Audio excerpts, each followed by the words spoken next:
বেলেগ কৈ দিওঁ কিহৰ ছবি দেখিছা ধাননি পথাৰৰ ছবি হয়নে আমি অকমান আগতে তোমালোকক দেখাইছিলো নহয় স্কুলৰ পিছফালে থকা পথাৰখন দেখিছিলা এখন পথাৰৰ সৈতে একে হয়নে অলপ হয় ইয়াতো সেউজীয়া সেউজীয়া দেখিছা তাতো সেউজীয়া সেউজীয়া দেখিছিলা হয়নে সেউজীয়া সেউজীয়া এইবিলাক কি বস্তু বাৰু কঠীয়া হয়নে এই মানুহ কেইগৰাকীয়ে কি কৰিছে কঠীয়া ৰুইছে অলপ আগতে আমি আমাৰ পিছফালৰ পথাৰখন দেখিছিলো তাতো মানুহ কেইগৰাকীয়ে কি কৰিছিলে কঠীয়া ৰুই আছিলে হয়নে হয়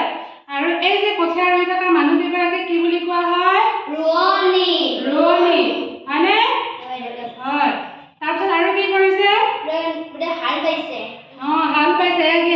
হাল বাওঁতে কি কি ব্যৱহাৰ হৈছে গৰু নাঙল আৰু কোনে হাল পাইছে হাল বোৱা মানুহজনক কি বোলে হালুৱা হয়নে অৰ্থাৎ খেতি কৰা মানুহ খেতিয়ক হালুৱাজনে হাল পাইছে আৰু এইফালে এজন মানুহ দেখিছানে এজন মানুহ দেখিছানে মানুহজনে কি কৰিছে কান্ধত কঠীয়া মুঠাবিলাক লৈ গৈছে হয়নে তোমালোকে পথাৰত গৈ পাইছা মা দেউতাহঁতে পথাৰত কঠীয়া ৰোৱা দেখিছা দেউতাই হাল বোৱা দেখিছা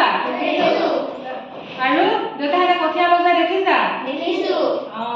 সেই তেনেদৰে আমি কি কৰোঁ এতিয়া আমাৰ শাওণ মাহ হয়নে শাওণ মাহত আমি কঠীয়া ৰুইছোঁ হয়নে